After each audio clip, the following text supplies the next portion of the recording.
कानून व्यवस्था यहाँ की इतनी खराब है कि मैं इसका बयान नहीं कर सकता हूँ। अतुल सुभाष के साथ जो हुआ वो किसी भी आदमी के साथ हो सकता है और ना जाने हर दिन ऐसे कितने केस निकल कर आते हैं, क्योंकि हमारे भारत में मर्द जात को लेकर ऐसा कोई लॉ या फिर सिस्टम नहीं बना जिसे यूज करके मर्द अपने हक के लिए लड़ सके। तो आज की वीडियो में हम जानेंगे अतुल के साथ ये कैसे हुआ और हमारा लॉ या फिर सिस्टम इसके लिए कुछ क्यों नहीं करता। अतुल के केस के बाद एक बात तो समझ में आ गई, ना तो मेंस के लिए कोई लॉ बना और जो लॉ बने हुए हैं वो सारे करप्शन से भरे पड़े हैं। आप मानो या न मानो, अब आदमी सिर्फ एटीएम बनकर रह चुका है।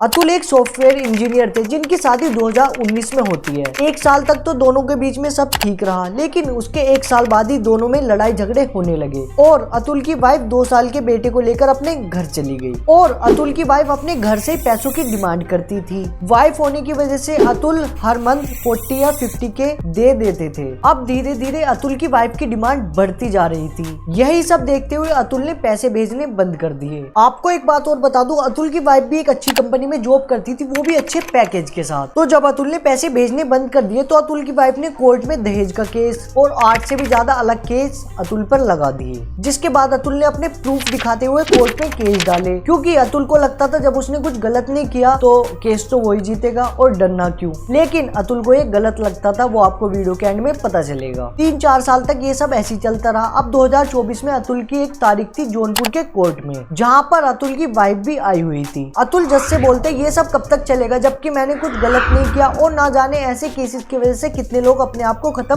कर लेते हैं। अतुल की वाइफ इसके रिप्लाई में बोलती है तो तुम क्यों नहीं मर जाते। ये सुनकर अतुल चुप रहा। रीता कौशिक जो कि उसी कोर्ट में जज है, वो अतुल से बोलती है हमें 5 लाख दे दो, हम आपका केस सॉर्ट आउट करा देंगे। ये सुनकर अतुल के पैरों के नीचे से जमीन निकल गई, क्योंकि अतुल इस कोर्ट के भरोसे ही था जो उसे इंसाफ दिला सकता था, लेकिन वही कोर्ट करप्शन की ओर बढ़ता जा रहा है। और अतुल की वाइफ की ये डिमांड थी या तो हर मंथ 80,000 देते रहो वरना 3 करोड़ में सॉर्ट आउट कर लो। क्या हम आदमियों के पास इतना अधिकार नहीं है जो हम अपने हक के लिए लड़ सके, या ऐसा कोई लॉ नहीं बना जहां जाकर हम अपनी बात रख सके। ये ऐसा सिर्फ एक केस नहीं है, इसके जैसे पता नहीं लाखों करोड़ों कितने केस है, बट वो केसेस लोगों के सामने नहीं आ पाते। अब अतुल को ये करप्ट सिस्टम देखकर पता चल गया था, ना तो यहाँ उसकी कोई बात सुनेगा ना उसके लिए यहाँ से कुछ होगा। तो अतुल ने 2024 9 दिसंबर को अपनी जान दे दी और 24 पन्नों का नोट लिख कर गया और 1 घंटे 20 मिनट की वीडियो बनाकर गए। जिसने भी वो 1 घंटे की वीडियो देखी और वो 24 पन्ने का नोट पढ़ा, उनकी आंखों से आंसू नहीं रुके। अब ये सब देखने से कोई भी लड़का शादी करने से डरेगा, क्योंकि सारी पावर्स तो तुमने वुमेन के हाथों में दे दी जिसका वो गलत इस्तेमाल कर रही है। देखो ये अच्छी बात भी है, लेकिन